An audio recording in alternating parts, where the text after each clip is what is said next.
लोगों ने अम्बेडकर जी की प्रतिमा पे एकत्रित होकर के उनको नमन करके इस देश में संविधान की ये जो हमले सरकार करा रही है, 6 महीने बाद विधानसभा चुनाव होने हैं, विपक्ष के लोग मूवमेंट कर रहे हैं, जन सरोकारों के मुद्दों को उठा रहे हैं, उनको तरह तरह से प्रताड़ित करने का काम वर्तमान सरकार अपने पुलिस के आगे करके कर रही है।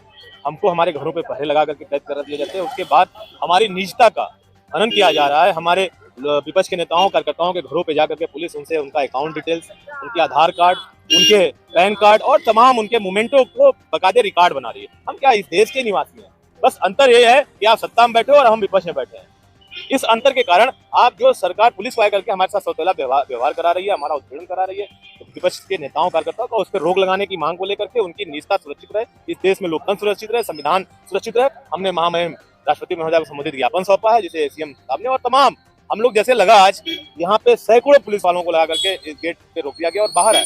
हम लोग लोकतंत्र में विश्वास करने वाले लोग हैं, गांधीवादी तरीके से अपनी बात करते हैं, इनसे लड़ेंगे दबेंगे नहीं, इनको हमारा सामना करना पड़ेगा, इनको हमारी बातें स्वीकार और करनी पड़ेगी, माननी पड़ेगी। आरोप लगाती है कि लगातार विपक्ष के द्वारा नियमों का उल्लंघन किया जाता है, हम लोग मजबूर हो जाते हैं। दूसरी तरफ आप सबने देखा भी बहुत ज्यादा दिन नहीं हुआ, 1 हफ्ता पीछे हुआ है। आप भारतीय जनता पार्टी से जुड़े हैं, उनके कार्यकर्ता हैं, तो आप किसी भी नेता का पुतला फूंक सकते हैं, किसी के कार्यालय पे मसाल जुलूस लेकर के जाके कार्यालय को आग के हवाले करने की कोशिश कर सकते हैं, क्योंकि आप सत्ता में बैठे हुए हैं। अब विपक्ष लोग कहीं अत्याचार होता है, कहीं अन्याय होता है, कहीं जरूरत होती है, हम उसकी आवाज उठाते हैं। तो हम लोगों की बात प्रशासन को खटक रही है। 6 महीने का समय है, चुनाव भी होगा और सत्ता परिवर्तन भी होगा, हम दिखाएंगे और हमने दिखाया है।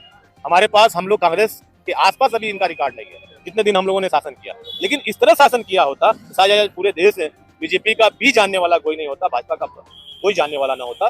लेकिन हमने लोकतंत्र में विपक्ष, आप सबको याद होगा, जब आदरणीय राजीव गांधी जी ने 400 के ऊपर लोकसभा में सीटें पाई, तब भी अपने नेताओं का इस्तीफा करा करके अब विपक्ष का दर्जा दिया। और पिछले 2 कार्यकाल से 2009 से 2014 से 19 और 19 से 24 तक, जब तक हमारे पास पर्याप्त सीटें नहीं आई, ये निरंकुश लोगों ने देश को विपक्ष का नेता भी नहीं दिया था।